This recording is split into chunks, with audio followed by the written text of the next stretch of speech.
This allows you to go very deep, but this may actually cause discomfort for her. Remembering also that the position of cervix moves depending on her cycle. And so there may be some times when she's perfectly okay, when you're like really hitting deep, and other times when it can actually hurt her. So remember that there is often physical discomfort, and just kind of be like check in with her, see what she likes. And I will kind of say, while there is no one position for every person, I would recommend for every couple to explore her being on top, but her doing the movements. Because men often grab a woman, just kind of like go up and down. No, that's not what I'm talking about. It's about allow her to rock her hips on you, because this is how she can reach her cervix and have cervical orgasm. So it's a really nice way for couples to explore something deeper. Interesting. I hope you boys take note of this, all these things. Let's reverse the roles. There is a workbook after all of this. Workshop, you said? Let's reverse, because we have a lot of ladies following the show. What advice would you give them? I know it's like, it sounds on paper it's easy to turn a man on, but I'm a very complex guy. It's not easy to turn me on. So what would advise, I mean, I'm not talking about me in general, but I'm sure there's a lot of men like this as well. Yes. Who are not sexually frustrated. We've had our fair share of experiences, and we just want something, special and unique. Yes. So with men, what really works is teasing, but very direct teasing. So women often we think of what would work for us, and then let's say I'll come, for example, I would sit next to you and I'll, just put my hand and I'll touch your feet. I was like, oh, I'm sure he knows I like him. Right, and you're like, what? I didn't even notice you touched me. Well, I do, but average men, they don't, unfortunately. Yes, exactly. So women need to be more forward. Now, again, if it's a stranger, you don't really do this, but if it's someone you're dating, so imagine that I'm with my partner and he's at a desk doing some work, and I come up to him and I literally put my hand on your cock. Oh. Maybe I kiss you, right? Or I whisper something dirty into your ear and I walk away. Now, this is when a guy pays attention. You notice the sign. True. So for women, we need to be more forward. Like, men don't react the same way to all the subtle play the way women do, right? So it's like women want the subtle play, men want something more direct, because this is when your body will react. Now, another thing is just like with a woman, you start from the outside and you go in towards the genitals. For men, it's the opposite. So you actually need to activate the sexual energy directly, and then you can outside. Spread it, through the body. Sense. I will also say for women, again, don't assume that all guys just want it rough and hard and fast, because actually a lot of men, I was quite surprised by this, to be honest, but a lot of men really like very gentle touch on their genitals. So whether it's the balls or the shaft, but literally just kind of very, very gentle. So I think women just assume it has to be really hard and fast. Tough and... not necessarily. I agree with you, to be honest. Okay, we're going a little too graphic here, but I don't know if I can say it, but it's true. I've had some, I think once or twice maybe. I just have the girl, I met her, and then she's like, we're naked, and then she just go for the cock, and then she's being so aggressive, and I'm like, Jesus, and it completely turns me off. Yeah. So actually, I'm glad you mentioned that point, that not every man is a beast, and that's fine. I also personally, the other thing that I don't like the girls who tell me, to slap me and hit me and throw me. It just doesn't feel, because I have this stigma because there's a lot of culture infused in it. And when I meet someone who's not from my similar culture, I have this idea that they are judging me because I'm from this Arab culture, that I'm aggressive and I am this, beast or anything. I could be a beast if I want, but on my terms. I don't need you to activate me and tell me, slap me and treat me like a slut. So this completely turns me off. I can do it when I want. So for this one, this is one of my personal favorite concepts, and it was very healing for me to learn this. So you know how we have personality types, and there's all of these different systems. We also have sexuality types.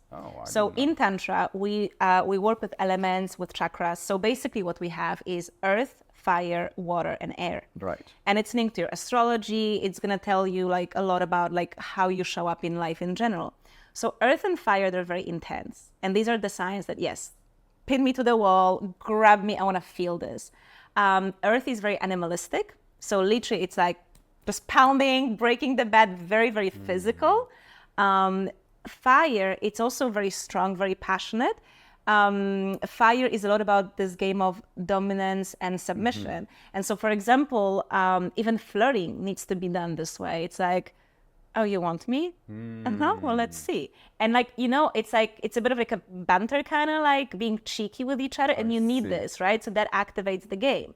Again, fire is very passionate, very intense, like scratching. Kink, BDSM falls here. Now, water is very sensual. Water loves oral sex, loves kissing. It's very romantic. It's a lot of like undulating movements and a lot of body contact. Air is also a lot of body contact, but it's very subtle, very soft, very slow. It feels like divine. It's literally the kind of making love to reach God. So it's like literally there's very little movement. You're just deep, you know, deeply connected, and you don't move so much. You're just embracing each other. You're caressing each other, and it's very, very soft. And so one of the things, of course, for a good sex life is to make sure you're sexually compatible. And unfortunately, people don't know this. So pretty much anytime I have a couple with any sexual issues, I can see that they are opposite types. So hard to fix that. Like, do you have to be the type? So first of all, you can look at it as, well, let's just explore things, right? So for example, I am earth and fire. So I naturally prefer these types.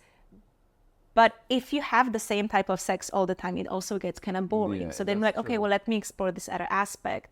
It depends on like, let's say, so I have like predominant earth and a lot of fire. I have little water and very little air. So for me, being with someone who's airy, it's going to be really difficult. But if I'm with someone who's watery, who maybe have a bit of earth, okay, now we have something to work with, yes. But if we have very strong, like lack of compatibility, what I personally recommend is kind of to switch. So one time we're doing it the way you want it. Let's say it's all airy, very soft, very gentle. The other time we do it the way I want it. Because the problem with trying to compromise at any given time is that no one gets satisfied. Yeah. Right? And both people start feeling like, you know, resentful and bitter. Yeah. But if you alternate, then you make sure that, okay, I am fulfilled. So then next time I can give fully to you because I know that I am also getting my needs met. So I think this idea that we always have to like meet each other halfway through isn't always a good advice. Like sometimes it's perfectly okay to be like, now it's for me. To walk all the way. Right? Exactly. And now it's That's for you. That's a good advice, actually. I like this theory of like the compatibility energy-wise. Water, earth, fire, and? So your 4 elements, earth, fire, water, air. Air.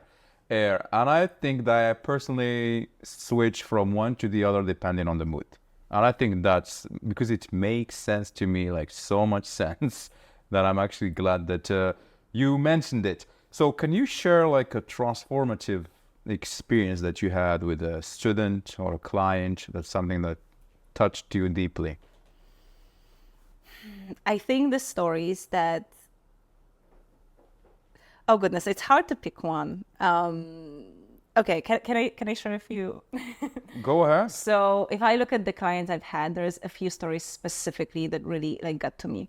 One is I was working with this man who came to me because, well, his ex accused him that he's not masculine enough, and he really like struggled to find, like comfort in being a man. It's like he didn't feel he's a man, and so we worked on this. And I think this is for men, right? I think this is such an interesting conversation because there's this idea of what it means to be masculine. And he was working in HR, so he was a people person. And he thought that because he's a people person, that he's feminine. And we redefine what masculinity actually is, because masculinity is not that you have to be the CEO. You can be a people's person. What masculinity is you knowing who you are and being unshaken in that. And if that's being a people's person, right? If that's being a father, because you don't want to go work, you just want to like be at home, take care of your family. Like cooking, someone asked me like, oh, men who cook, they're not sexy. I'm like, well, if they bitch about it, they're not sexy. But if you love it, if you're passionate about it, it's really, really attractive. So when finally he got that shift in him, and he was like, I am a man and I am masculine, like, you know, just like changing the perspective, that was very rewarding for me. With couples, I have actually saved quite a few couples from a divorce. And it's like, honestly, it's like when I'm like, okay, Magda, this is why you do this work. And there's so much pain when we look at relationships, you know, that have been together for so long. And it's something I can't even personally relate to. I haven't been with anyone for 20 years. So I see these couples and I'm so proud of them. And then I see all of the pain that separates them. So I've had couples who were about to get a divorce after having a baby. They just couldn't deal with that phase.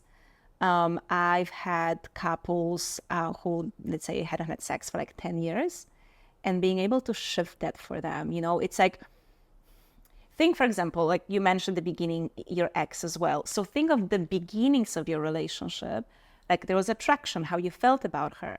And then at the end, we're like, I'm not even attracted to you. Like, you know, we know that shift. We know how this shift feels from being into someone to not being into someone. But when you can experience the other direction, right? You're not into your partner and then you are again.